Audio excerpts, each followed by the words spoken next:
Hello, this is Unlimited Splash, where we get better at Magic together through a new draft every day. And today I'm jumping into the Qualifier Play-In, which is a Ninja Turtles sealed event. You want to get 4 wins before you lose 1 game. If you win 4 times, then you are qualified for the Arena Championships Qualifier event.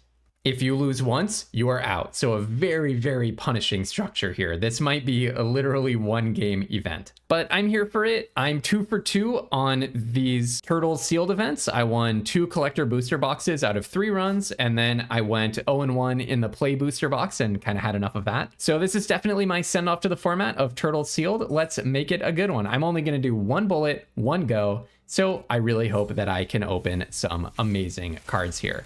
Let's go. Okay, I do love Armagon. I have a deep fondness for Armagon. April O'Neil is a really, really sweet one. This is my style of Magic. Kitsune is also very, very strong. And then we have an Agent Bishop and a Raph and Leo. So the thing... and also Mikey and Leo is amazing with Agent Bishop, right? So we have a lot of synergy in here. The thing that is a little bit tricky about this pool is we do have a lot of power, but it is spread across a lot of different colors, right? Mikey and Leo, Raph and Leo, these are both hybrid white in different colors. There's Agent Bishop, so there could be some white thing to do here. But then we've also got April O'Neil and Kitsune in blue, and then Armagon in black. I don't think that Slash is very good. I got in a lot of heat in a previous video for saying that Slash is worse than your average common. It would be more accurate to say the probability that you win a game given that you have drawn Slash is about the same as the probability that you win a game given that you have drawn your average common. If you don't believe me, look it up. Okay, let's go ahead and let's build. So I'm really hoping that my white is good because several of those cards were good in white, and honestly, you know, I don't hate what I'm seeing here. So the thing is, cards like Kamado Guardian Stance, even Make Your Move, these are not so good in normal draft, but those plus Uneasy Alliance plus Grounded for Life, these do make a pretty good removal package. And Kamado Guardian Stance is one of the cards that is the most better in sealed than it is in draft. I'll link in the description a video that I did that was a 5-minute analysis, 5 tips in 5 minutes for how to win at sealed Ninja Turtles. And that is where I got that information from. Kamado Guardian Stance is one of the cards that gets the most better by appearing in a sealed pool compared to in a draft. Okay, I think that Stockman is basically unplayable in sealed. Kitsune I like quite a lot. Ray Fillet is unfortunately also basically unplayable. Donatello, Ucham Scientist. Okay, our blue is looking extremely weak, unfortunately for us. And in black, we have Death in the Family, Stomp by the Foot. I like those. Orokusaki, I like that a lot. Shredder's Revenge. Shredder's Revenge is the card that is the most better in sealed than it is in draft. This is a big mover up. Very good card for sealed, actually. Pain 101 is also another card like that. It's just nice bomb protection. Anchovy and Banana Pizza I like quite a lot. Bebop is whatever, but then we have Armagon. Okay, let's look at our red. Purple Dragon Punks and a Raphael. So we have maybe some fixings for a slightly fast deck, but then we have triple bot bashing time, which it is removal, and sealed does want removal, but I'm not so certain about that one. Raphael, Most Attitude, Rock Soldiers, ugh, not looking very good. Okay, how about green? Cowabunga, I don't mind. Guac and Marshmallow is whatever. Your standard pump spell. Frog Butler is a very, very strong one. Tenderize goes very well with Frog Butler. Then we have Zoo Escapees, which are 2 drops. Mona Lisa, Mutant Chain Reaction is actually perfectly fine in sealed. Where are all of our cards? I mean, doesn't look like any color has a lot going on. So we have a bunch of dual lands. Oh, I hope I got an everything pizza with this many dual lands. Okay, then we have Karai's Technique, triple nobody. We have a Metalhead and a Brilliance Unleashed and a Tainted Treats. We are just going across every single color here. We have an Escape Tunnel, Omni Cheese Pizza. Wow, I mean, and then Lessons for Life. This is a heck of a confusing sealed pool. So I'm gonna just try my very hardest to identify what are the bombs in this pool. First of all, let's simplify the decision. I really don't think I'm playing red. Maybe we could splash a Brilliance Unleashed, but I really don't think that red is going to be a primary color for us. I do think that our white looked pretty good, especially because we have some strong pulls into that color. For example, Agent Bishop. Our green also looks fine. I mean, this could be a good base color. Given that we have the Frog Butler, it would make Mikey and Leo very happy to be in a white-green deck. You don't really have to be so strict about obeying the supported color archetypes when you're playing in sealed. It's a little bit more okay to color outside of the lines. Actually, it's a lot more okay to color outside of the lines. So I'm going to actually first look at a base green-white deck. I don't think we're going to get to be playing Armagon under pretty much any circumstances here. But honestly, we have pretty good removal in white, pretty good bombs in white, good bombs in blue. So I'm wondering if I can do maybe like a Bant deck. What do we think about that? Let's try that out. Okay, so this is what white green looks like. The thing that it immediately makes me ask myself is, what is green really contributing? It's kind of like I'm making green a primary color for Frog Butler and Mona Lisa to splash into something else, but then it's like I don't even really want to play any of these green cards. So I'm gonna go back and try maybe more primary white blue, because you don't really want to be splashing into double blue pips anyways. So let's see if we can make that work better. It does mean that I need the actual double white pips for Mikey and Leo and Raph and Leo, and then double blue for Kitsune. So I cannot get too splashy with it if I do this. But let's try it out. Okay, I'm stuck somewhere around here on white blue. To make playables, I have to play a bunch of nobodies, and now we're really demanding like double white for this and double white for this, double blue for these guys, double blue for this guy. It's like we're not getting that much better on mana, and our average card quality is not that great. I do get to play April O'Neil, Agent Bishop, Mikey and Leo, Raph and Leo, Kitsune. I get a lot of heavy hitters, but I'm wondering if, can I just do like a super splashy green blue deck as my basis and splash into Agent Bishop? Very possible. I'm gonna look at that one now. Okay, I got about this far and realized I have essentially no 2-drops if I don't use my white Leonardo Action News Crew and April O'Neil. Then I have Crustacean Commandos as my only 2-drops in blue. And in green, I do have the Zoo Escapees. So that made me wonder, can I do a highly aggressive green-white deck, perhaps? Off archetype, but maybe because of the Frog Butler and so on, maybe I can splash blue. So this is like one deck, I would say, something like this. The downside is I'm playing a ton of very weak early drops, like Action News Crew, Zoo Escapees, right?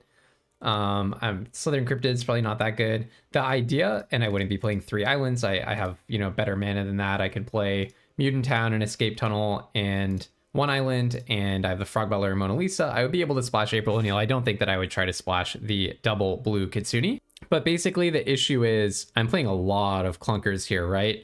So you're just putting down creatures, and you're trying to get your Zoo Escapees as like Agent Bishop targets, that kind of a thing. That's the dream that you're trying to live. The downside is the clunkers. The upside is, hey, maybe you win games against people who have worse mana than you, but at the same time, I don't even have that good mana, right? Because if I'm playing April O'Neil, kind of want to also play Lessons from Life. Maybe I shouldn't, but it's like then I'm already polluting my mana base. I'm running Escape Tunnel, a tap land, this random island, which might prevent me from playing like Mikey and Leo or Raph and Leo. So it feels pretty bad to me. It feels like green is just pretty bad overall here. So this really makes me want to just go one step slower and be blue.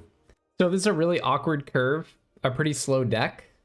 The mana is okay. I kind of want to splash. I probably play 1 forest and splash Make Your Move, honestly. This gives me 8 white sources. Okay, no, I'd rather have 8 blue sources, play the 8th one there, and add in a forest. Okay, so the mana is like okay, and then I'll splash, Lessons from Life instead of the second Make Your Move.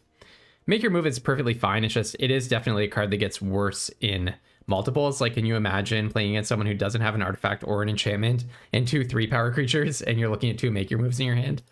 The curve is massively clunky, and it's a very slow deck, but it's either this or play triple Zookeeper, right?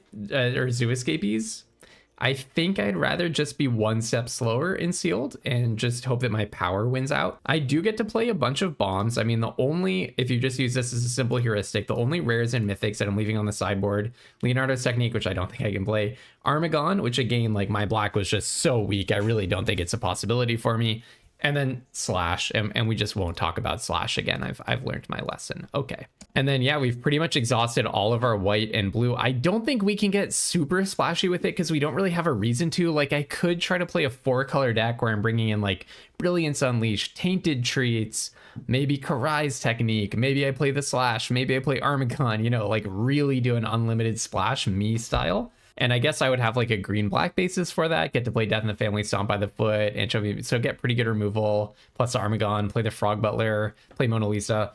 Honestly, I just think I'd rather do the classic Sealed approach. Put all of your bombs in one deck and see if you can manage to draw them. But I do not have super high hopes, folks. I do not have super high hopes. We're going to be battling for any wins here. And remember, it is 1 loss and you're out. So listen, if I get more than 0 wins, I'm going to consider it a nice little victory for this pool. But let me know what you would have done in the comments. I'm super curious. You can also go ahead and join our community Discord and let me know what you would have done there. It's very common in our community Discord for people to, oh yeah, I also have to win best of 3 rounds, by the way.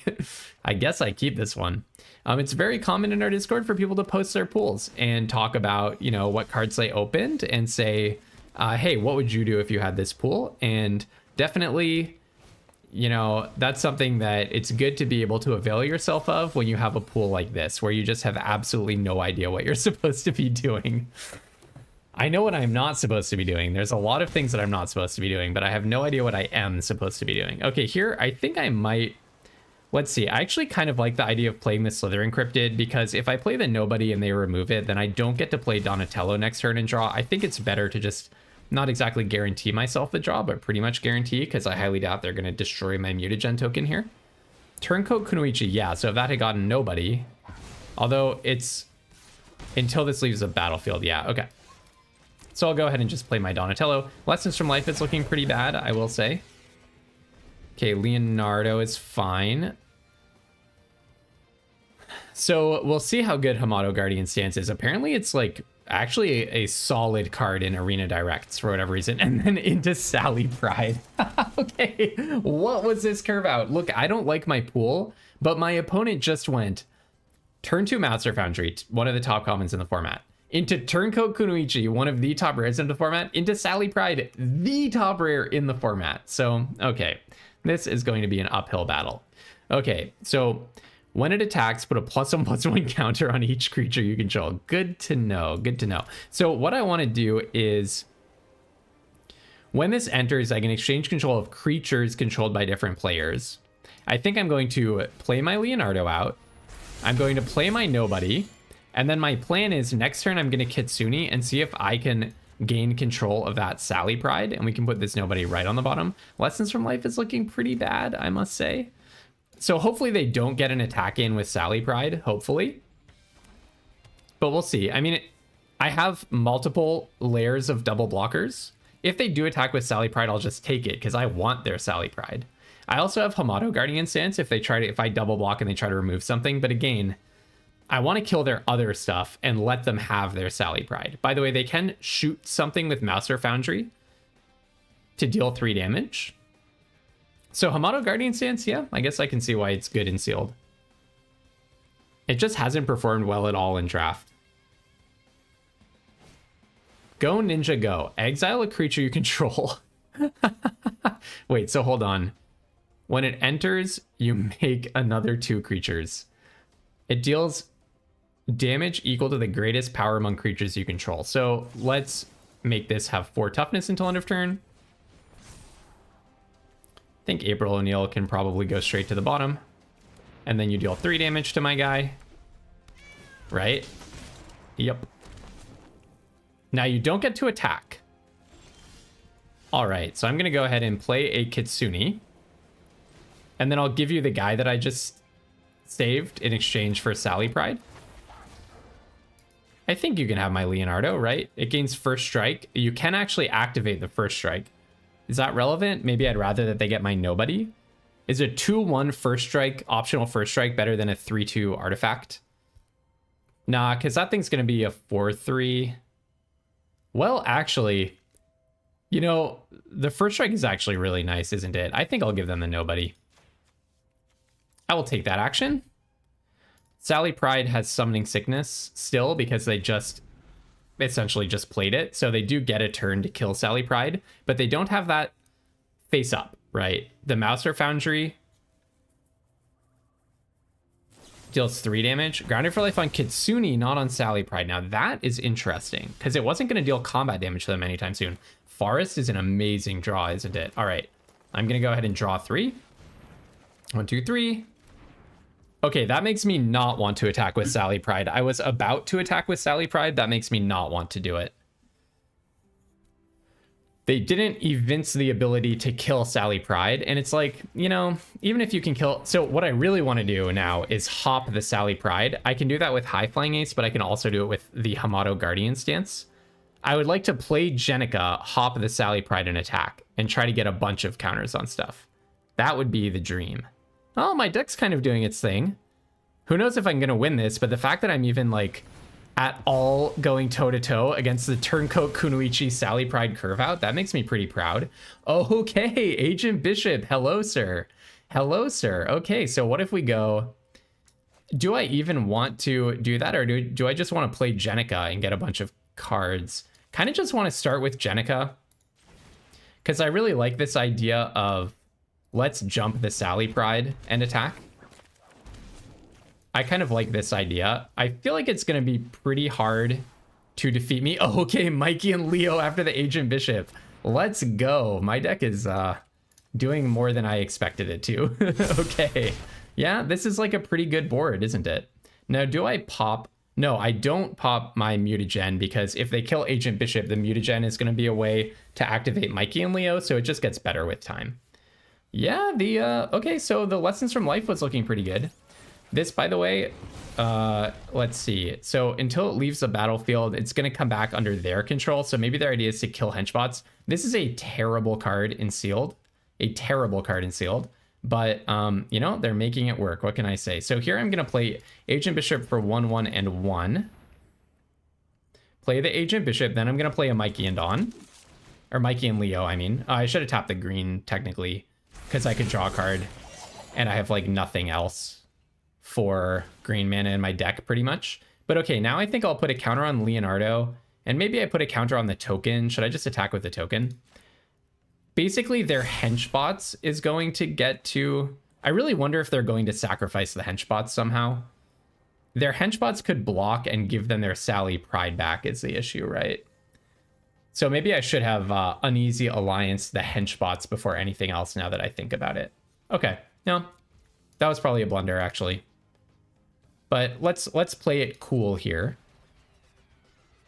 Yeah, that was probably a blunder, but I'm just wondering if they can just kill their own henchbots. I think that might be the plan. I cannot technically attack into that henchbot, so... Make your move. So that is strange to me. Why wouldn't you make your move on the henchbots? It comes back under your control, right? So that's exactly what I thought they had to kill their own henchbots, something like that. Strange. Okay.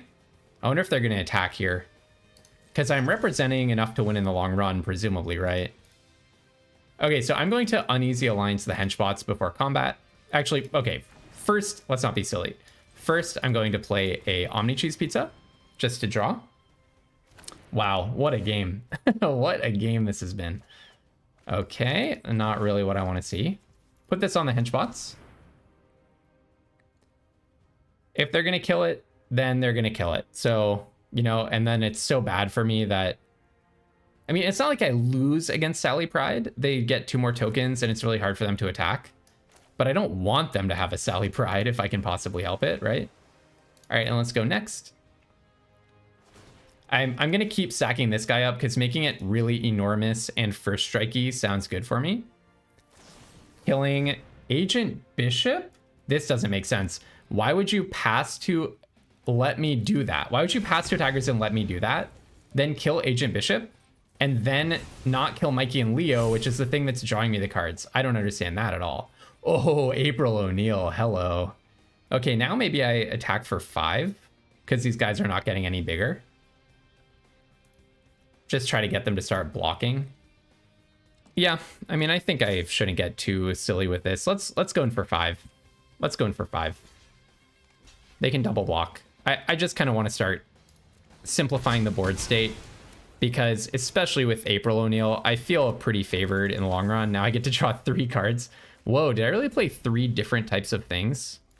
Artifact, enchantment, creature. Okay, wow. So we beat Turncoat Kunoichi into Sally Pride. You know what? I'll take it, because I don't think I'm beating this deck again. How good is some of the things like make your move against them? How good was that? I'm almost wondering, do I just sideboard into a green-black deck against them? Like, do I just want to be as fast as possible so that they can't get on their bombs? think I just don't have enough playables to do that. I mean, Kitsune worked really well too, didn't it? Okay, I kind of think maybe like Mind Transfer Protocol over Make Your Move, something like that, as just an easy sideboard. Because I could always kill a Sally Pride, for example, by Mind Transfer Protocoling a blocker, and Make Your Move just doesn't seem that good against them. I'm hesitant to do a really big sideboard, partly because the rest of the stuff that I have kind of sucks. I mean, I don't feel good about my chances against them, but am I supposed to go like, you know, white black or something, blue black to get more removal in 30 seconds? I don't think that what I could craft would necessarily be better. I don't want negate, Stockman, Crustacean Commando, any of this stuff. I don't really want to make my green splash any bigger. Maybe like sideboarding into green white would have been good, but I really liked Kitsune there, so it feels bad to do a very minimal sideboard against a deck that's so clearly much better than mine, but you know, what am I supposed to do? By the way, note this subscriber counter up here. We're currently sitting at 108 subscribers, and once I hit 7 more subscribers and get to 115, I am going to do a live stream, and then you'll have the time and opportunity to heckle me in real time as I draft. I feel like I keep this one, it's so slow, but you know, this is best of 3. I mean, look, I have both of my colors. I have essentially 3 lanes, potentially 4 lanes. April O'Neil is a bomb. I could get my Forest and play Lessons for Life, or I could get Plains and play Raph and Leo. I could maybe I do just plain cycle Jenica turn 2. So it would be something like play the Escape Tunnel, get a Forest, then turn 2 plain cycle Jenica. So I'm just going to go ahead and do that. So I'll get the Forest. Turn 2, I'm going to plain cycle the Jenica because I really just want to hit my lands. And then we're going to play Raph and Leo into April O'Neil. Oh, it's something. It's something. But yeah, I mean, I would put myself at like 50% to win one of the next 2 games. Not to win this game, to win one of the next 2. That would be 50% odds, in my opinion. Okay, Hamato Guardian Stance. Interestingly, I can scry. Oh, you know what's kind of cool? Not that you ever want to do this. You can Hamato Guardian Stance your opponent's creature and then make your move it, right? Or no, mutagen, whatever, it's the one destroy target flying creature. Okay.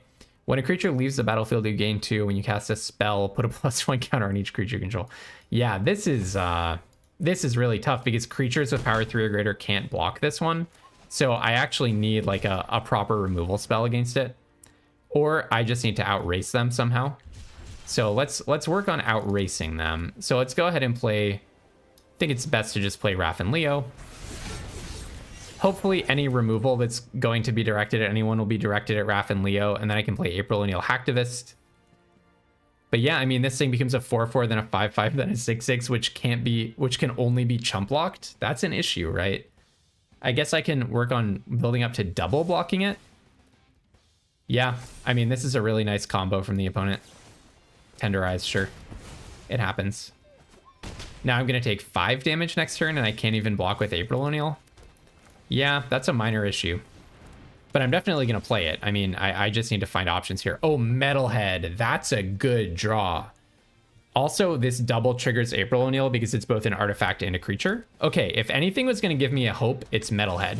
Now I must find a land.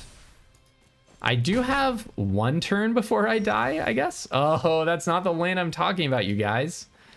Okay, well, I can chump block with April O'Neil, right? So I actually do get a turn of chump blocking. So I'll play April O'Neil and I'll chump block with it. Leonardo, leader in blue. I think I do want Agent Bishop. That's one of those cards that's good enough to get me out of this after they recast their April O'Neil. So next turn they're going to attack me for 6. I'm going to chump block. Play Mutant Town. I can cycle the Hamato Guardian Stance if I want to. By playing it on April O'Neil, Scry, and whatever, but I don't think that's wise. Is April O'Neil going to be blocking? Yeah, I very well might end up blocking the EPF point squad. Okay, so then we're going to Metalhead bouncing their... So we're going to chump block their April O'Neil. Then we're going to play a Metalhead bouncing it. Oh man, are you kidding me? Are you actually kidding me? This is unreal. This is unreal. What What a combo. Their pool was incredible. By all rights, they should be beating me incredibly handily, right? By all rights, they should be absolutely destroying me. Their deck is so much better than mine. Okay, now the question is, do I risk my April O'Neil? By playing the Hamato Guardian stance, this would bring it up to 8, but then they could kill it with a Manhole Missile. Sounds really bad for me, right? I'm just going to chump. I'm just going to go ahead and chump. Classic chump block. All right, my turn. Ugh. Oh, wait, grounded for life. Okay, so I can kill their Mikey and Leo next turn. That's probably the best thing to do. Yeah, I don't really want to spend the grounded for life on the April O'Neil. I can always chump block that thing on their April O'Neil. So no attacks, draw 2, then I do have to discard. I'll probably discard, how good is Lessons for Life in this? Maybe Donatello is like a pretty bad one. Well, no, it comes down as a 3/4 and draws me a card, so maybe I'll just pitch the Hamato Guardian stance. You know, it'll probably put them in mind that I don't have a Hamato Guardian stance if I do that. It's too bad I can't activate the Metalhead, but I still think the 4/5 for 5 Mana War is just good. Okay, draw a card. Yeah, you do that. You do that. So I do probably just want to hard cast Grounded for Life on their Mikey and Leo. And then basically my April O'Neil can block their April O'Neil for a good while at this point. Okay, deal 1 damage to an opponent is extremely annoying, obviously. And you put a counter on it.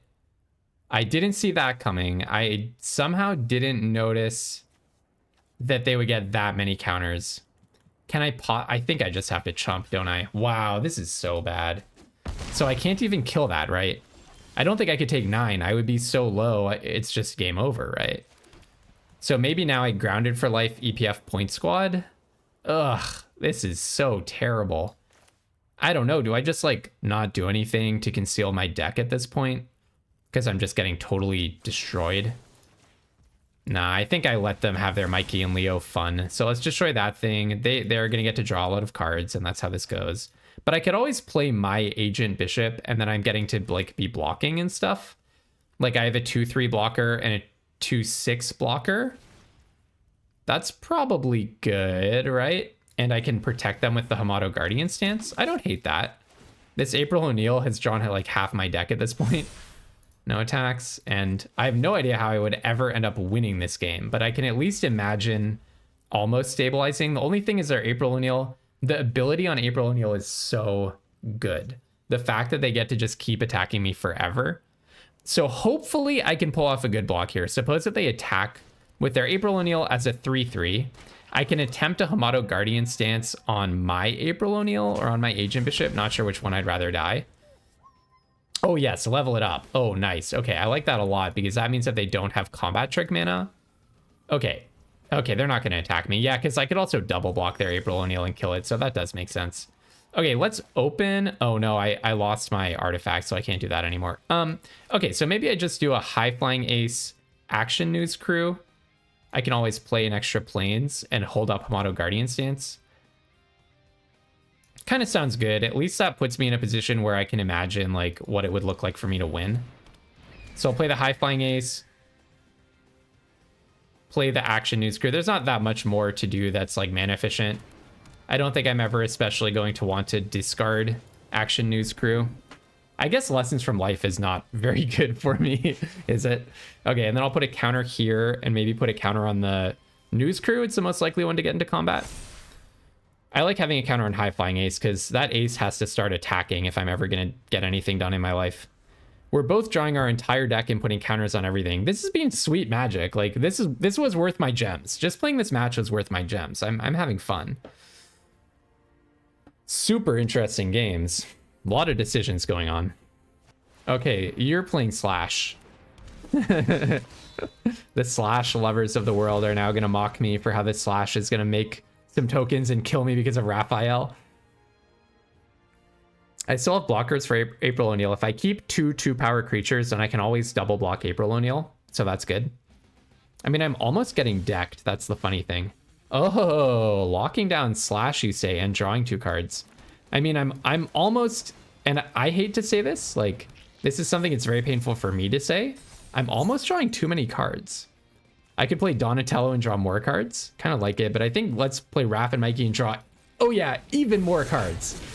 I think drawing even more cards sounds the way to go. It sounds like the way to go here. Okay, so I'm going to put a counter on the ace and a counter on the crew. And I'm going to draw a card. And then we are going to attack with both. And then I'm going to draw 2 cards at the end of turn from April O'Neil. I really have to be getting damage in at this point, right? Because I have 14 cards left. Lessons from Life becomes actually like pretty bad in my hand. But we just have to start pushing damage. Now they can gain life by having cards leave the battlefield. Oh, now this is very interesting. Putting yourself to 12. Look, I can give 2 creatures, 3 creatures flying. Oh, Kitsune. Hello, Kitsune. Sally Pride. That's so funny. Okay. Yeah, Sally Pride. Sure. Making 6 creatures and I die. Looks like you just win. Looks like you just win. Yeah, okay. All right. Well, no, you got me. You got me. Raphael plus Sally Pride. I mean, when your opponent has the top bomb in the format and draws it, it'll do that. Oh yeah, when another creature enters, it deals 2 damage to each opponent. So Slash is going to hit me double time from Sally Pride. Okay. Okay, I'm going to boldly try to rebuild my deck here. I really don't think that my deck... I think it was an absolute miracle that I beat them game 1. So what if I do go for the, like, cutting the nobodies, cutting April O'Neil and everything, cutting Metalhead? What if I do go for, like, I am out for blood? Speed is the name of the game for me. Something like this. And then what would be the rest of my playables, which is the problem that always happens with this build. What would be the rest of my playable cards? I guess I could play Michelangelo and just try to draw well. I kind of like it. I mean, Kitsune did a good job. Good job, Kitsune. But I kind of like the idea of just the only way for me to win is to give them no time at all, you know? I mean, their deck is highly aggressive as well, so maybe this doesn't make sense. But I just feel so disfavored against their deck. I kind of want to do this. Is April O'Neil good enough? Yeah, it is, right? Oh man, the client just crashed, didn't it? Ugh. Okay, that was very frustrating. The client crashed, and I have no idea what deck list I submitted. I don't know what is in my deck right now. I hope it just reverted to my base deck. This looks like my base deck list. Okay, so I didn't get to try the other build, the green-white build. For better or worse, a little frustrating. This hand does not look good to me, but I guess I'll keep it. It is aggressive. I do feel like I have to be aggressive against that deck. Yeah, I don't know. Maybe this is better for me than if I had done the green-white aggro. I was actually going to try the green-white aggro. I was pretty persuaded that I have to switch something up if I want to have any real hope of winning. But okay, I mean, you know, now we have a highly aggressive start against our opponent. Maybe they'll not draw April O'Neil and then play Sally Pride. But if that's what our hope is, then it's a bad start. Okay, so, you know, what I'm going to do is I'm going to swing in with Leonardo. I'm just going to look like I'm thinking about it for a second. And then let's attack. Thinking about if we want the trade, although it can gain first strike, so there's no way that they're going to block. Hold on a second. So now do I play Hamato Guardian Stance or do I just give it first strike? Kind of just want the free card. Kind of just want the free card. Okay, I'll take the free card. Interesting. Okay, that's not what I was expecting to happen. Down comes Frog Butler. I was kind of wondering if they were actually mana screwed. Play the island, play Utrom Scientist, and lock down their Frog Butler. And in with Leonardo. A little rude to lock down your opponent's mana source when they're mana screwed, but kind of have to be rude in Arena Qualifier Play-Ins, don't ya? It's not Friday Night Magic. Raphael Tough Turtle. Okay, yeah, you got it. Go to my turn. Donatello, that's actually quite a nice one here. So do I even offer the trade? I mean, I would be playing Hamato Guardian Stance. Yeah, if they do this, I will play Hamato if they block my Leonardo or whatever, I'm obviously representing Hamato Guardian Stance. Okay, so here I'm going to play the Guardian Stance. I do get a scry out of this. Oh, I was thinking I would ground it for life, but I'm actually missing the second white. Well, that's okay. I'm still happy to do this. Okay. Put this on top. Kill Raphael. Not quite for free. It did cost me a card, but cost me, I traded 1 mana for 2. Although I kind of traded my 4th turn for that, so I'm not convinced that that was very good. They're going to tenderize Utrom Scientist, it looks like. No, Primordial Pachyderm. Okay. All right. Well, I could Metalhead that guy, but then they do get extra life gain out of that. It's kind of annoying. Kind of want to Metalhead the Frog Butler. The issue with Metalheading Frog Butler is then I can't really attack in. But the thing is, then next turn I could attack with Hamato Guardian Stance, although they will replay the Frog Butler at that point. Okay, so the other option is play Donatello, draw a card. Can also Grounded for Life their Frog Butler, but I feel like we're out of the... I could also Grounded for Life Primordial Pachyderm. Is that a good move? Is that a good move? I kind of want to save Grounded for Life for when they have like really good cards though. Okay, I think I'm going to play Metalhead and just bounce the Frog Butler. It doesn't really keep the beatdown going, but I have options for how to handle that Primordial Pachyderm, and if they don't draw land, this is pretty brutal. Okay, they drew a land, so whatever. But they're spread across enough colors.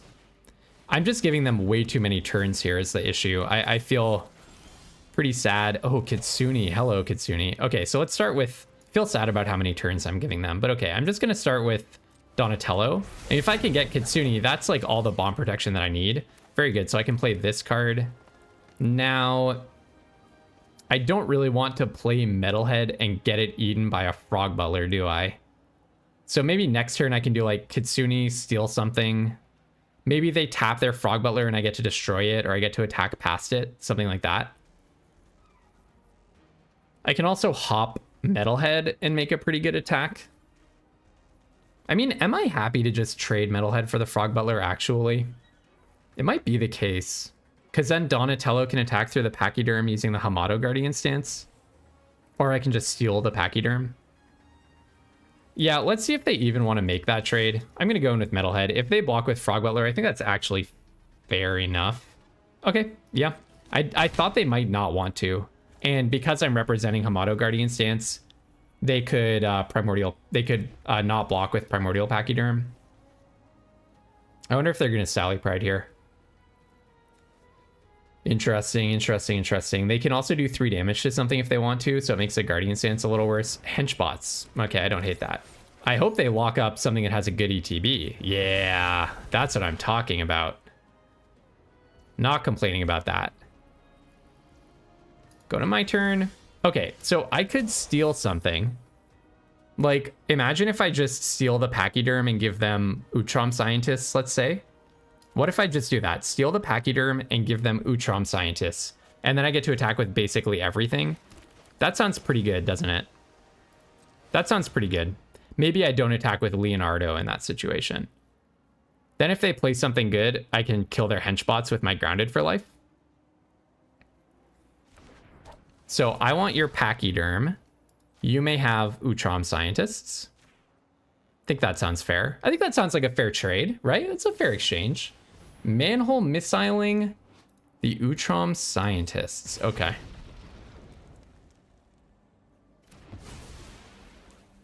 Okay. In with Donatello. Clearly representing Manhole Missile, but the question is, what are you going to do about it?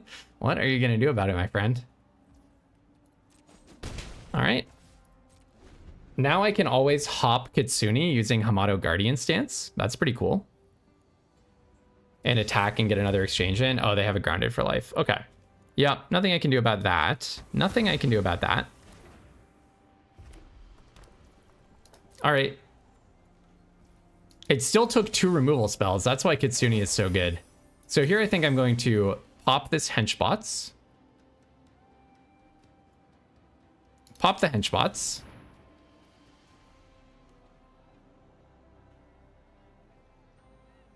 And then I think I bounce the Frog Butler. They know I have Hamato Guardian Stance, but right, so it's hard for them to block. Oh, you have another piece of interaction. Oh, maybe not. Okay. Kind of looked like they did. I'll play the Plains. And then I'll attack with Donatello. What if this whole time I was just bluffing the Guardian Stance? That would be so funny. Okay. All right. The problem is they do have double reach, so I can't really push lethal by hopping a card. It makes it really awkward. Okay, so they do have 5... They can do 3 damage using the Master Foundry. Oh, heck yes. Heck yes. Okay, let's not show them that. Let's go in with Donatello and Metalhead. Oh, that's so good. That's so good. Donatello and Metalhead. So I expect they're going to block Frog Butler with Metalhead. Oh, I thought they would put a 1/1 in front of Donatello and then shoot it for 3 damage. That's kind of interesting. Okay, well, I'm not going to play my Guardian stance here. It's just no reason to. Goodbye, Metalhead. And then let's go ahead and play April O'Neil. Now they can't tenderize my April O'Neil. I'm kind of surprised that they didn't chump block with the 1/1 and then shoot it with Master Foundry, because they could have killed Donatello, essentially trading the 1/1 for Donatello and getting a 1/1 back. Oof. TCRI building. If that's all that April O'Neil drew me, if she gets removed and that's all that she drew me, I'm going to be so sad. I will be so sad. Go Ninja, go.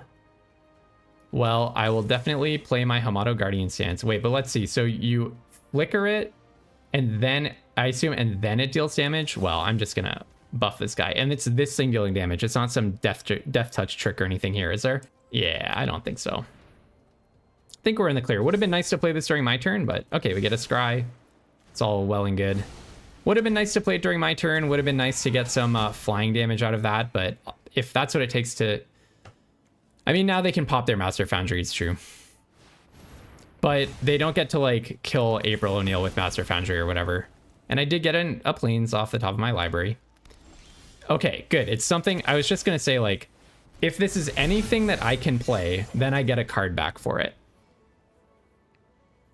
Okay, I don't think there's any reason to play this right now.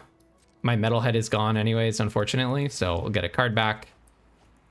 Oh, Scry is nice. I'm feeling not terrible about this. Oh, also Artifact Creature is really nice if April O'Neil survives to the end of the turn. Escape Tunnel. Actually, Escape Tunnel. Target creature with power 2 or less, so Raph and Leo could get 4 damage in. No, I want to draw that. Yes, I want to draw that. I'll go ahead and play this. Yeah, no, that's awesome. That lets Raph and Leo get 4 damage in, right? Untap 1 or 2 target attacking creatures. Yeah.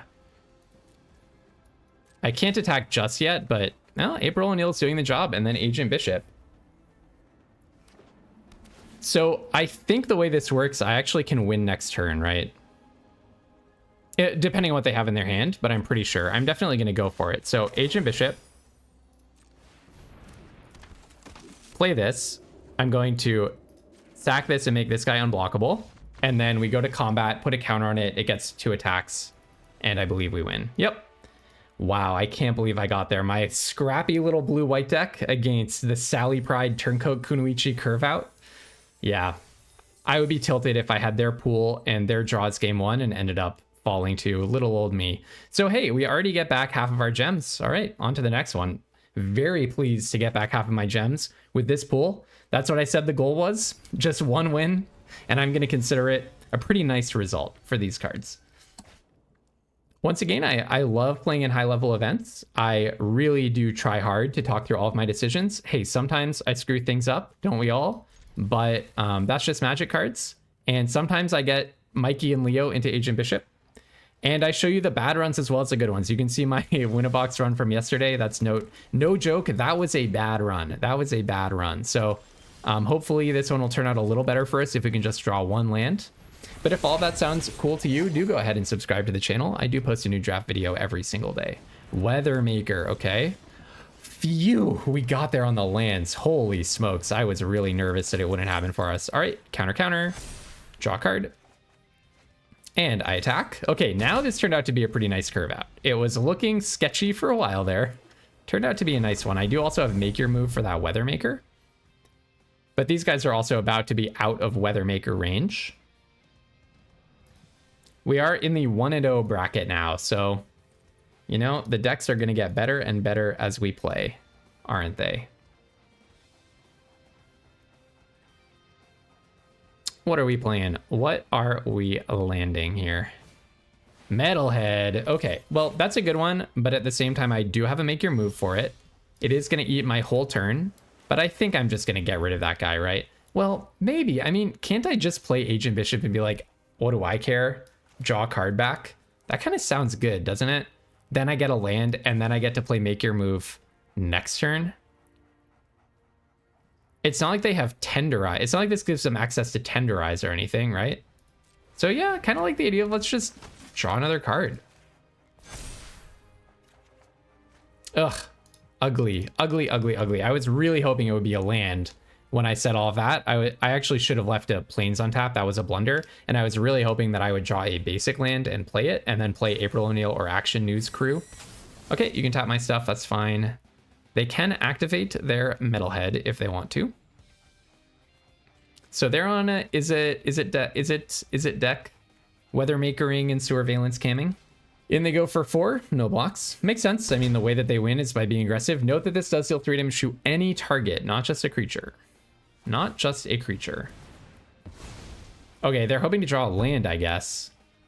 With this, they're hoping to draw a land, it seems. Oh my goodness, are you serious? Okay, so I think I'm going to proceed to attacks. I don't really want to cycle this Jenica if I can help it, so let's proceed to attacks and see what we draw. Hopefully a land. Hopefully it's going to be a land. Okay, phew. Now I attack with both, right? There's no reason not to. They did not hit a land, so they're not going to Weathermaker me next turn. Then I will destroy your Metalhead while you don't have an Ooze spill up to do something about it. Play a land, and let's drop April O'Neil, and I get to scry. All right, we got there. So Weathermaker, Metalhead, etc. Okay, I'm definitely going to put in another Make Your Move. That will be a major sideboard move for me. I'm not going to go too far with the sideboarding because it does seem to crash my computer. Okay, so let's see. I could cut the Lessons from Life, but I kind of like that one. Maybe I put in Make Your Move instead of like a Hamato Guardian Stance, but they didn't see Hamato Guardian Stance, so I kind of want to keep that one. I could cut a creature for it, I guess. That doesn't sound so great to me. Honestly, yeah, since we know that Make Your Move is good and I really want to be aggressive against them, I'm just going to go all in on, yeah, I might as well play one tap land, but 8, 15, 16, 17. I just want to forget about the green splash. I just want to go all in on playing threats, dealing with whatever they respond with. And being fast. I think being fast is going to be important against this Izzet deck. Synergy is low. Oh no. This is the best of 3 curse is, you know, you don't get the hand smoother that you get in best of 1. I can keep this, right? April O'Neil can draw me into whatever I need. I'm just gonna do that. I do wish that this were a blue-white land, but hey, we actually get access to red mana for Metalhead. Okay, actually, plane cycling. I don't hate that at all. Yeah, no, this is kind of sweet. I actually do want to save the Utrom Scientist if possible, though, because it does double trigger April O'Neil. Sewer Valence game is fine. You have nothing to tap, so it's not even a tempo play right now. It's like a delayed divination, I guess. All right, cycle this. Now, they are on Ooze Spill mana. They are on Ooze Spill mana. Alert. That is Ooze Spill mana. I don't have anything to play, so... Oh, I could play Raph and Leo because of the red. Yeah, that's awesome. I'm straight up going to play this. You know why? They're going to Ooze Spill me? Okay, they don't Ooze Spill me. If they don't Ooze Spill me, it's awesome. But if they had Ooze Spilled me and countered it, that means that Ooze Spill is not going to hit April O'Neil. So my hope is any removal that they have... First of all, it's pretty hard for blue-red to deal with this guy, because they don't have a lot of 4 damage, like Manhole Missile doesn't do it, for example. There is 6 damage for 2, or for 4, I mean, but that's just 1 card. So now I'm gonna play April O'Neil, and then, you know, again, like 5 is pretty hard for them to deal with. There is a common level removal spell that I would be surprised if they're not playing. There's also Put on Top of my library, but I'm not too concerned about that. The tempo play doesn't really matter here. Plus, I'm the one who's representing damage with Raph and Leo. And if they don't deal with it, then I'm off to the races, because then I get to play Metalhead next turn. Every single card in my hand double triggers April O'Neil. Okay, Dawn and Leo with an empty board is not scary to me. So I'm going to go ahead and play my Metalhead. By the way, nobody can even pick up the Metalhead. Technically, I could draw 8 cards just with the cards in my hand off of April O'Neil. I will untap this guy. Oh, I can untap 2. Right. Okay, so I get to do 6 damage here. Oh, that's pretty sweet. There's no reason to be afraid of destroy target tapped creature because they don't have access to white mana, so no reason not to tap April O'Neil. They don't seem to have the main removal spell. If they play a Dawn and Leo, I'm going to lock it down. If they play pretty much anything else, any artifact, I can make your move, or any large creature. Actually, I could just make your move on Dawn and Leo, can't I? Power 4 or greater. Okay, Brilliance Unleashed. Yeah, that's one that does 5 damage. No, that's true. That's true. That is very true. But okay, hopefully I'm far enough ahead that I didn't need the April O'Neil. We shall see. We shall see. I mean, look, I have Raph and Leo getting double attacks in. I get to play the Utrom Scientist, play this. I actually need to count. So I'm representing 12 damage here with Metalhead. I'm representing 12 damage with Metalhead. If I sacrifice Utrom Scientist, I would be representing 14 damage. So it's not quite lethal. I almost have lethal, but not quite, right? Yeah, tantalizing. I'm 1 damage off of lethal. Well, I'm not going to give away material then. If I'd been able to play 1 more artifact, I would have got there on this turn. All right, and then I'm just going to hold up, make your move. Perfectly happy with that. They can sacrifice the Surveillance Cam to tap my stuff down on my turn. Like they could tap Raph and Leo, for example. So before going to my turn, if they don't do anything, I will shoot Surveillance Cam with make your move. This is when it leaves the battlefield, so they could also play Dawn and Leo and flicker it, but that doesn't matter. Another thing that I can do, 1, 2, 3, 4, 5, 6. So I'm 2 mana away. Like turn after next, I can play Nobody and bounce Metalhead. Next turn, I can actually play Nobody and bounce Utrom Scientists. Okay, you're going to bounce Raph and Leo. Okay. And then what? Do they have another Surveillance Cam? That could be it. And I'll go to attackers. And end of your turn, I'll shoot the Metalhead. I wonder if they do have another Surveillance Cam. I really think that's probably what's happening here.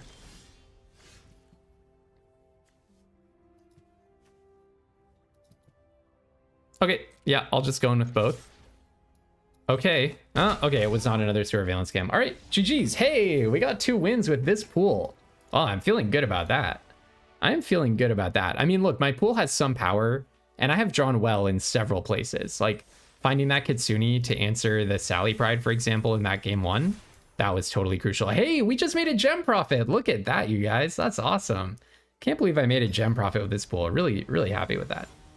Okay, I mean, I don't hate the hand. Like, in best of 3 with no hand smoother, you take what you can get, and like, Omni Cheese Pizza on turn 2, hopefully drawing something to do earlier. My deck is really slow, though. And then going into Donatello turn 4, it could be worse. It could be worse. I'm not getting run over so far. Fingers crossed. Okay, I definitely lead with the planes so that I can play Donatello and hold up Hamato Guardian stance. I mean, wow, I'm just doing nothing this game. Really awkward, but yeah, I mean, you know, Donatello into Metalhead ain't nothing. Now, I would like to be able to activate that Donatello. So maybe it would have been better to play the TCRI building. But how important is it to activate it the turn it comes in, huh? Okay, well, let's see if I can get this person the same way that I got the last person by giving my Leonardo first strike. They read the you could watch them mousing over the Leonardo and reading it to understand the attack. Yeah. Well, it's just good magic. Now, I don't want to bounce a April O'Neil. So Metalhead is not going to be bouncing that April O'Neil. Metalhead will not be bouncing that April O'Neil. I cannot block. So you can sneak. I wonder if they have like a turncoat Kunoichi here or something. We are in the 2-0 bracket, so... Okay, make your move is going to be targeting you ASAP. Oh, very interesting. Very interesting. So now I actually need to think. So for example, I could play the tap land, play make your move, and just get in for 5. That sounds pretty commanding, right? And then I can Metalhead whatever they play next turn and actually sacrifice my Omni Cheese Pizza to give it haste. Yeah, I think I'm a beatdown deck. You guys, I actually think I'm a beatdown deck. I could technically just play Agent Bishop and be like, you know, it's on you to kill me fast. But I think those are dangerous words against the Orzhov sneak deck. I don't really want to give them that opportunity to kill me too fast. So I'm just gonna claim the mantle of the beatdown. I'm actually the beatdown, and if you don't believe me, Metalhead and Agent Bishop have something to say about it. Splinter. Okay, right. So what's your quirky build around here? Oh, yeah, that's a ninja. Oh, that's a quirky build around, but that's a good one. Scry 2 twice. Scry 2 twice. Just pick all your draws for the rest of the game, why don't you? Okay, so this can also like help sneak stuff. Yeah, good card. But what I'm gonna do next turn, very simple. I'll offer the trade of Leonardo for April O'Neil at this point because I'm getting in for 8 damage next turn. Yeah, Scry 2 twice doesn't help if you have if you want to keep everything on top. Oh, and that actually, let's see. Do I not want to actually trade my Leonardo then? 1, 2, 3, 4, and 5. For Metalhead, it's very possible I just don't attack with Leonardo. So Metalhead comes in, I'm going to bounce the rat. I'm going to trigger Metalhead and sack my Omni Cheese Pizza to do it. Don't really need that guy. Thank you, Omni Cheese Pizza, for your service. And then in for 8. And then keep Leonardo back because Escape Tunnel can make Leonardo a lethal attacker. I guess I could attack with this because it shuts down Sneak. I actually like that idea. If I empty their board, I'm shutting down Sneak. So that is like a big part of their potential strategy that's gone. It means that Escape Tunnel isn't lethal yet, but it could be in the future, right? If I Escape Tunnel like anything else, like Ancient Bishop or whatever. Yeah, so I actually have a lethal play here. If they keep up 2 for the Anchovy and Banana Pizza, it's not lethal, so I'm not going to do it. But I would have been able to double Hamato Guardian Stance. Okay, let's see what they've got. Do you have removal for Donatello? That would be rather annoying. I'm not going to show them Escape Tunnel under no circumstances. Under no circumstances will I be showing you Escape Tunnel. All right, in for 4. Okay, they sack. They sack going to 7. I go in for 4. Put you to 4. So next turn, here's what I can do. Escape Tunnel, making Agent Bishop unblockable. Put a counter on it, put 2 Hamato Guardian Stances on it, and I'm actually coming in for lethal with just that creature. Now, I kind of don't want to show them Hamato Guardian Stance if I can possibly help it. I think I'd rather show them Escape Tunnel. This is such a quirky way to win that I think I'd rather show them Escape. No, I have to show them the Hamato Stance no matter what, actually, don't I? Because Escape Tunnel plus 1 Agent Bishop counter is not enough to do it. Okay, I have to show them the stance. So I should probably side it out immediately because, yeah. Now they know about it. They can play around that combat trick forever. So maybe I cut 1 Hamato, and I don't know, how good is Make Your Move going to be against this person? Probably not that good. So let's see. I kind of liked EPF Point Squad, even though it's so terrible. I kind of liked it that one time. Do I play that? It just makes my mana curve that much worse, though. Interesting. Honestly, kind of like Mind Transfer Protocol, because they're going to be playing around Hamato Guardian Stance. Let's go 1 lower on the stance and 1 higher on the protocol. Kind of sounds like a good move, I think. What format even is this tournament that I'm trying to qualify for? I'll be honest, I just did it to play 1 last sealed of Ninja Turtles. Look at this hand. Okay. I'm going to put back Make Your Move. I just did it to play 1 more game of Ninja Turtle, 1 more sealed event of Ninja Turtles.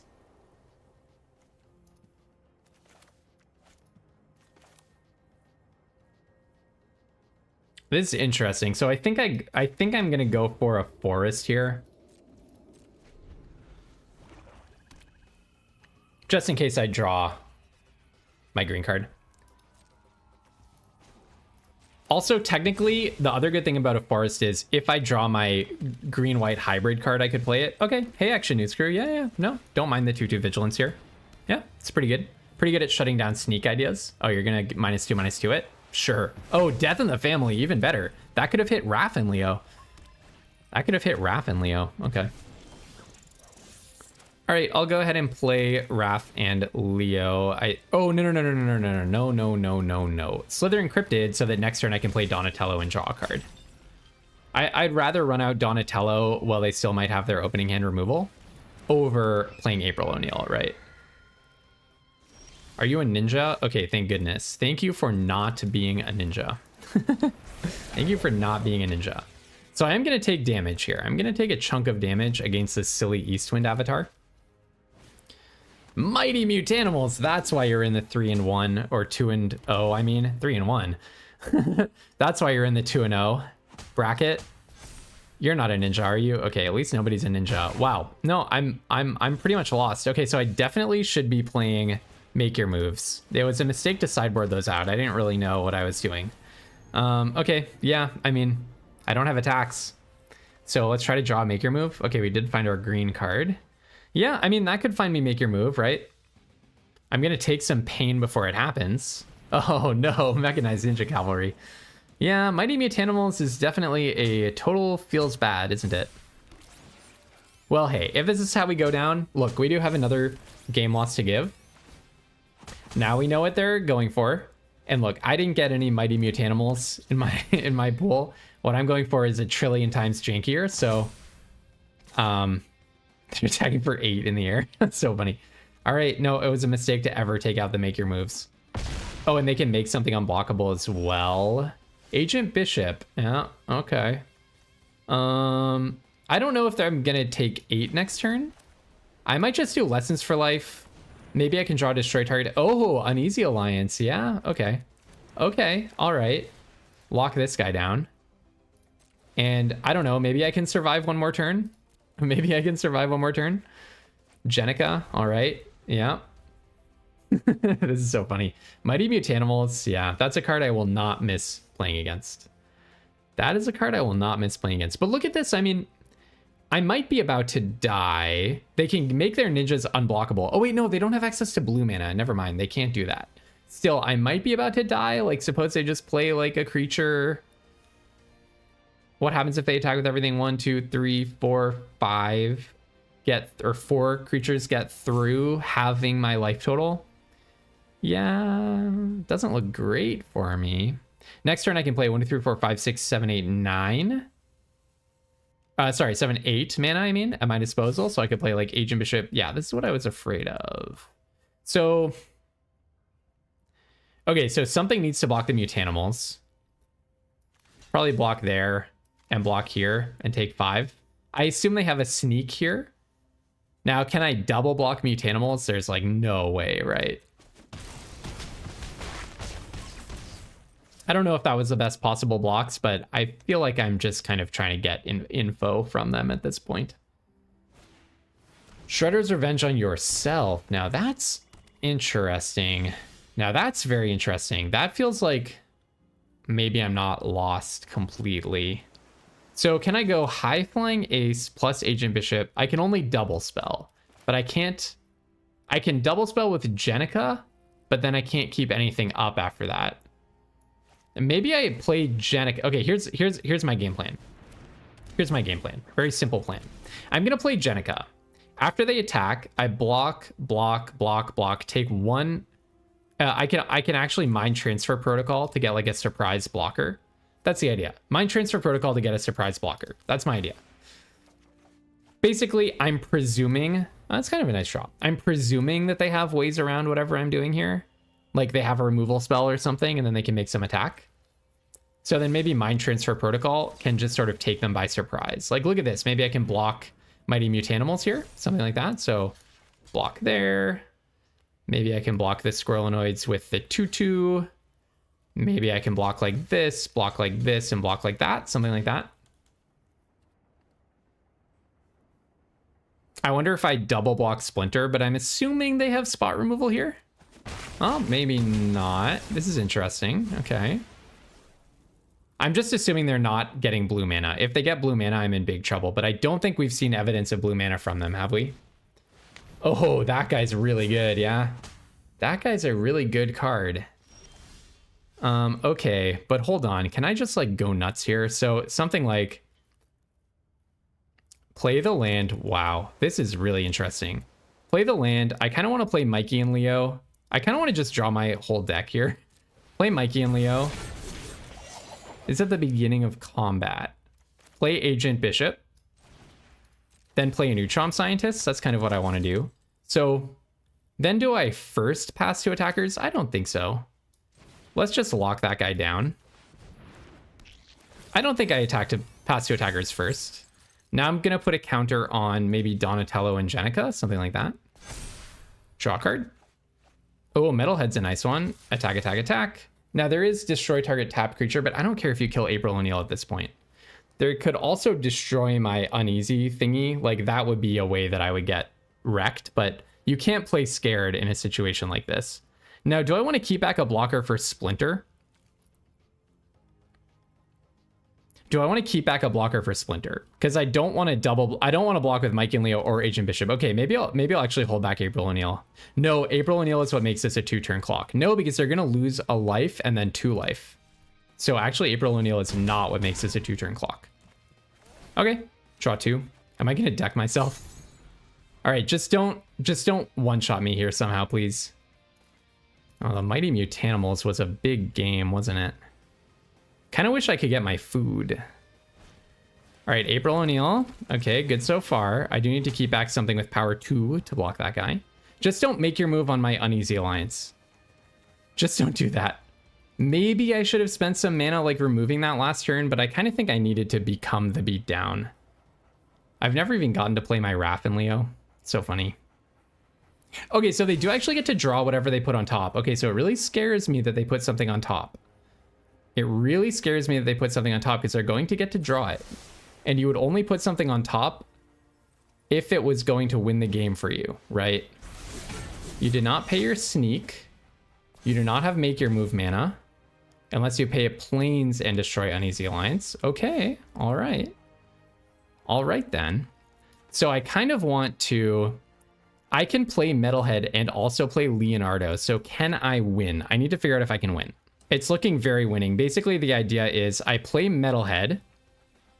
Right, so I play Metalhead and then I have more than 5 mana left. Play Metalhead bouncing Leonardo. Attack with everybody. Then they block the 2 biggest ones. I put 2 counters on. I can bounce like Utrom Scientist and I get in for 1, 2, 3, 4, 5, 6, 7, 8, 9, 10, 11, 12, 13, 14. Yeah, feels pretty winning. Feels pretty winning. Unless I've miscounted, this feels pretty winning. Let's bounce Splinter, I guess. So if his sneak cost was paid, creatures you control at +2/+0 until end of turn. Creatures you control. Yes, yes, yes. I'm not decking myself, am I? So maybe I'll bounce April O'Neil just to maximize damage. Draw a card. And I'm not going to get to draw the cards that that she would draw me anyways. Okay, block the 2 biggest ones as anticipated. And then I will bring in this guy. Yeah. All right. 4, 5, 6, 7, 8. They didn't yet know that I was going to win, did they? It's an interesting concession. I guess they saw that I was like highlighting sneak somehow. And they just figured that must be lethal. Oh, okay. All right. Hey, look at that. Oh, we made a big gem profit. Now we're at 3-0. All right. This is a win and in for the qualifier weekend. Oh, 3 wins, 0 losses. That's pretty sweet. All right, my friends, this is for all the freaking marbles. Can our unbelievably janky blue-white deck do it in Ninja Turtles Sealed? Okay, I'm just going to put Action News Crew on the bottom because I have April O'Neil anyways. And we'll go turn 1 TCRI building.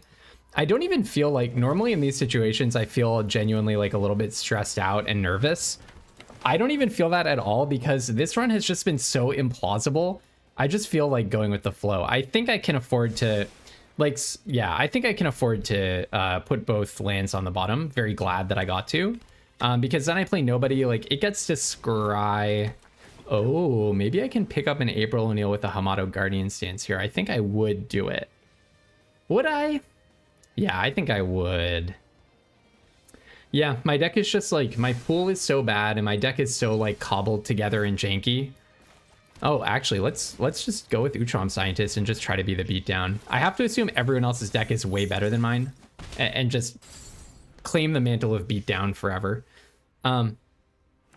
Yeah, I just, like, my deck is so janky that I just feel so liberated. I think I'm just, oh, Madame Null, pacifisming Madame Null is so awkward, but I really do think I'd do it. Like, yes, they can make all of their stuff big regardless, but a 1/3 Death Toucher kind of destroys my whole game plan here.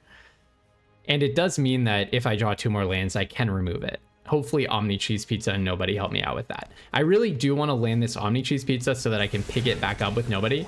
Yeah, this is kind of what happens when you're in the when you're in this bracket. Check that out. Like, They literally went April O'Neil into Madame Null into Michelangelo. Their average card quality is unreal.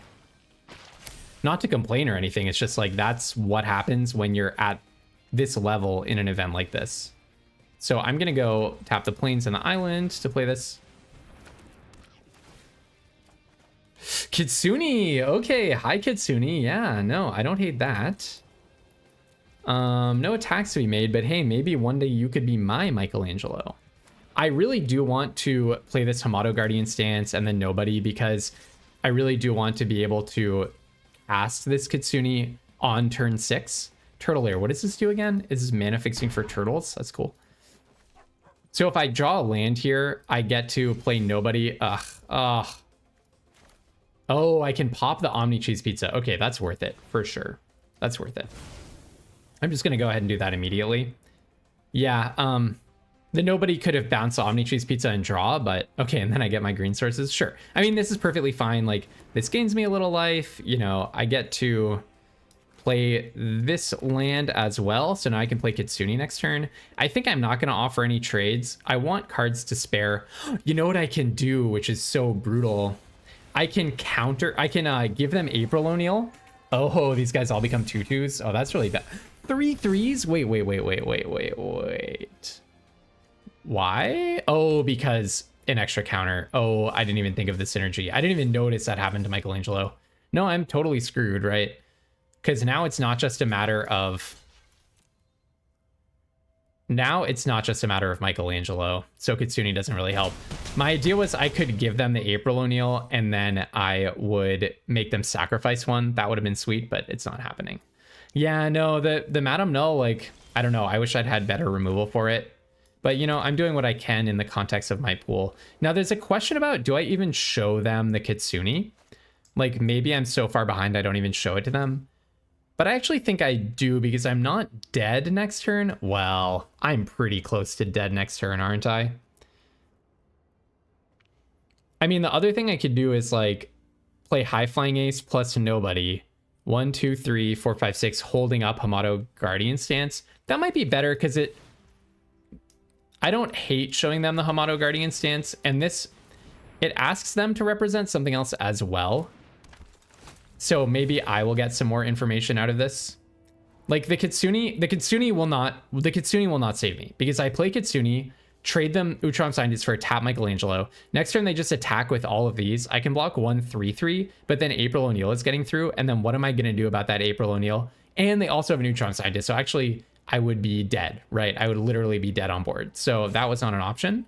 Here, do I keep Donatello? What's the situation in which I win? It would be if the opponent... Okay, this thing has trample for... No, it doesn't have trample.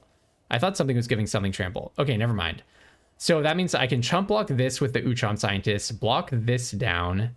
Okay, there's no way that my artifacts are surviving until next turn, and a 3/4 is not going to do it.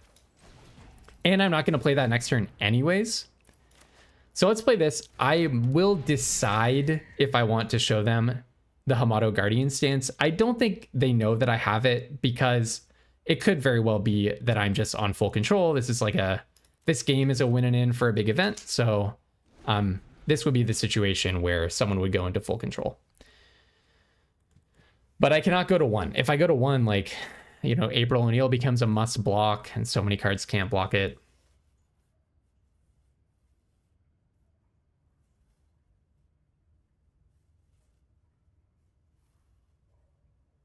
If High Flying Ace survives and I somehow miraculously get another turn with Kitsune, I can almost kill them by just jumping the Kitsune and attacking with that plus High Flying Ace. But that's a big if. That doesn't sound like something that's going to happen. Okay, let's look at cards for sideboard. So April O'Neil, Madame Null, Michelangelo. I definitely want the second make your move, I think. Oh yeah, I can't be blocked this turn. Yeah. Okay, that's a bit rough. That's a bit rough. That is a bit rough for me. All right, pass to bloggers. Now, I will show them the Hamato Guardian stance, because they might just show me a removal spell. And I'm probably going to sideboard this out for make your move anyways. I'll have 1 left, but put that on the bottom. I don't think I'll show them Kitsune. I don't want them to think about playing around that. Yeah, no, that's that. Okay, so I did give them some free information. So technically there, I could have given them the Uchom Scientist for their Michelangelo, but because Michelangelo was tapped, they had me dead on the crackback, right? So I was actually straight up dead on board, even if I played Kitsune. So I'm going to take a Mind Transfer Protocol and a Make Your Move, cut one Hamato Guardian Stance, maybe cut the Mind Transfer Protocol. Yeah. If Henchbots weren't such a bad card, I would play it. I mean, technically, no. Don't play Henchbots. Just don't play Henchbots. I wish my pool were better. With a better pool, I might have qualified for this event. Oh, you can only do so much. Is now the moment to go for the epic green-white rebuild? I don't think so. I think if I win, it's off of, like, they weren't, like, so crushing me, right? It's not like it was totally hopeless. They had great card quality for the first few turns, but after that, they didn't really represent that much. So, hey, maybe we can just draw better. I'll play. What a bat. I cannot keep his hand. There's just no way that I'm supposed to. Oh, man. Well, you know what? I actually do have a Plane Cycler here. So I think I'll keep it. That's the whole point of playing these Plane Cyclers. Really tough, but yeah, let's put back High Flying Ace. No, maybe I put back Leonardo because it's like, what's the point of the double white? Like, playing it as a Savannah Lions on turn 4 or whatever is not really what you're trying to do, so. Yeah, well, this was difficult, but... but, you know, I do have the Plane Cycler, so at least that saves me from going to 5. I do wish I had drawn, like, the side of my deck that's, like, the thing that draws a card when you put a counter on something, and the thing that puts a counter on something every turn, you know? But whatever. Whatever. We've done very well for ourselves in this event compared to my expectations. Everything else is icing on the cake. All right, I will scry, put this on the bottom for sure. Squirrelanoids kind of shuts down nobody, but no, that's how it goes. Yeah, I really want to be moving faster than I'm moving right now. I really want to be moving fast because I know how many great cards I have in their deck. But I also have a lot of good bombs that I could draw. So starting this turn, I can begin hopping my nobody and just cracking in for 5 in the air every turn. That's pretty good, right? Michelangelo. Okay. Okay. So when this guy gets to 4 power or more, he is exactly what I am playing Make Your Move against. Okay, wow. I really would love to stop drawing lands. That would be really nice. That would be really nice. Okay. I technically could have played April O'Neil and held up Make Your Move, but I kind of want to put the pressure on them. I think lowering their life total is just a good move here. Oh, Shredder's Technique. You're annoying. Come on, can you buff your Michelangelo to 4 power, please? Oh, another land? Okay, I mean, this is not what needs to happen for me to win. Okay, grounded for life. That's something. I mean, I think I keep it, even though it's so awkward. I guess I'll hold back nobody. As a blocker. Kind of give them an incentive to try to attack me. Yeah, I mean, this is so brutal. This is so brutal. One on top. Great. Yeah, I mean, I needed to draw much better than this to win this matchup, right? Okay, interesting. I'm not sure that I expected that. I wonder if that means... Oh, yeah, Ragamuffin Raptor. I was going to say, I wonder if that means that they have a better threat, but they just have that same exact threat again. Okay, well, I'll trade for Squirrelanoids, I guess. I don't have any resources, but... Yeah, I mean, we really needed not to draw more lands than cards against a deck that's much better than ours. Don't think that's a recipe for victory. Technically, I can kill everything that I see except the Dream Beavers, but this is not the spot that we want to be in. All right, shoot that. Take 1, go to 14. I mean, maybe if I draw April O'Neil and then they don't have any removal, and then, you know, the April O'Neil Hacktivist, and then they don't have any removal, and then I draw into like Metalhead or something. I don't know. Was I supposed to keep that ultra slow first hand? Maybe that would have been better against this curve out, actually. But you know what? We're not that far behind now. If I can just get some good draws. Okay. Okay. I should have known better than to speak. I should have known better than to say if I can just get some good draws. You know what? That was wrong of me. That was actually wrong of me. I think I have to kill Michelangelo. Like, they have me on a 3.5 turn clock. If I let them put a counter on something, it becomes huge. But I'm basically out of removal. Okay, Krang and Shredder. Okay, buddy. Watch them get my metal head. Yeah, looks like the end of the road for us. Oh, maybe I should have saved the removal. I don't know. I think it was just... It's kind of like at a certain point in these events, if you're playing with a really scrappy pool for 6, 7. Okay, we'll play one more turn. At a certain point in these events, if you're playing with a really scrappy pool, you sometimes can luckily sneak your way through. I think I did that in my second Winabox video for Turtles. But most of the time, you just end up in a position where, like, you play against someone who actually legitimately has a really good deck. And kudos to them, this is not an obvious deck to find. This, green, white, black Abzan thing. But they're probably just following their rares in the direction that they have rares, right? And removal as well. And Dream Beavers is an honorary rare. So, yeah, I mean, we just kind of get to a point where you are... Okay, I don't want to watch you pop all those. I have no draw. You just kind of get to a point where you are outclassed. So, hey, I mean, look, with this pool, I really feel like I massively outperform my expectations. It would have been so sweet to win that last match and get the 6,000 gems plus a qualifier weekend entry. But you know what? At a high level of Magic, when you get to play some really fun sealed, you take a super scrappy pool and you manage to thread the needle on just putting together the most powerful cards into some kind of a shell that can sort of hold its own. And then you end up actually multiplying your gems by 1.5 times. Hey, I'll take it. I'll take those 6,000 gems and I'll be very happy with it. Now, until tomorrow, everyone, have tons of fun playing Magic and don't be afraid to splash.